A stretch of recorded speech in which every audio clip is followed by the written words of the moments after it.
Well, it's the short version of the July 2nd Solar Eclipse Day and new moon, by the way. You have to have a new moon in order to have a solar eclipse because the new moon blocks the sun. Okay, let's pick this thing apart and talk about it. I am going to post a longer version of this for those of you who want to dive deep into what's going on. We'll explore it for almost 20 minutes. But to keep this symmetric with what we normally do here, I'm going to just give you the shorty so that you can take that with you if you don't have time for the big one or interest. Still on the road, almost home. We'll be home Thursday, I guess, will be the podcast that you will hear from the home studio. But this whole thing comes down at, I'm going to say the mark is 3:16 Eastern Time this afternoon, all right? Now, the reason I'm saying that is because that is when the astrological chart program shows the sun and the moon in complete conjunction, degrees and minutes. In other words, they're sitting right on top of each other. A simple Google search will give you all the information you could possibly want. If you just put in Solar Eclipse July 2019, you'll get a plethora of information from space.com to nasa.gov to time and date. There's a bunch of information on this. But one of the things that will be confusing is the times. Well, that's because they're tracking it across the entire path, which for this eclipse is in the southern hemisphere. So we will not see or feel anything up in the northern hemisphere. But if you're out in a boat in the Pacific Ocean, west of South America, you might be there. You might be in the perfect spot.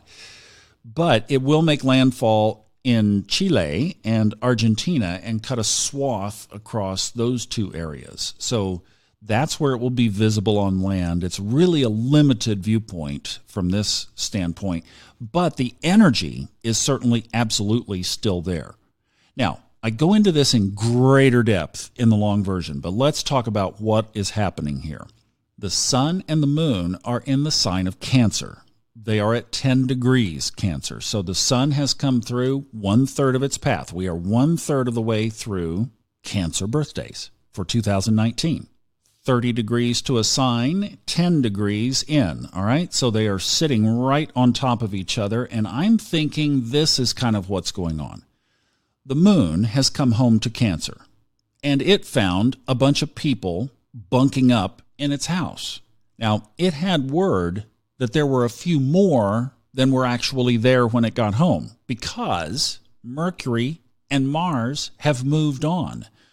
Whew, for everybody, including the moon. But Mercury and Mars are now in Leo. So the moon comes around back home and the sun has plopped itself on the sofa. Now, the sun is the daytime luminary, right? It's the shining. It's the bright star. It's the bright light. The moon is the nighttime luminary. It's the reflector. So I think energetically around this, I did a lot of reading on a lot of articles, and then I just put all of that aside, and I was like, that's not resonating. I just looked at the chart. What's the chart saying? The chart is saying that the sun is in the moon's house. The moon rules Cancer. So the sun is screwing things up as far as the moon is concerned because the moon came home and has to put eye block on. You know, it's like when somebody pulls up next to you and they've got one of those big bass boom boom things in their car and you go, God, would you please just turn that off? I think that's the way the moon feels about the sun. Now, the other campers in the moon's home right now are, you can tell where I've been, right, are the North Node, okay? That is a point of, it's actually just a point on a chart. I describe it in depth in the long version. It's not threatening the moon. The midheaven, that's kind of like the one of like, God, I wish they weren't here, you know, but at least they're picking up their clothes and not trashing the place, so I guess they're all right.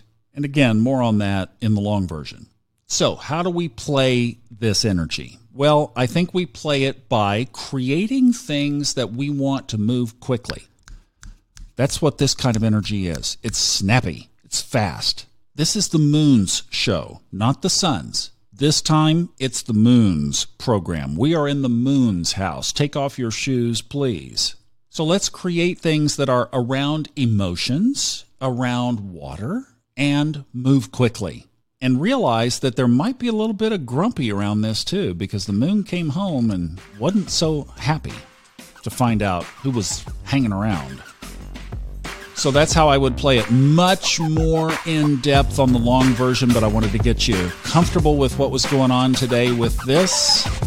I hope you enjoy it. If you make it to the long version and all the way to the end, there is a surprise ending. I'll just leave it at that. Hope you get to catch it mid-afternoon in the East Coast, about lunchtime on the West Coast. Enjoy the eclipse.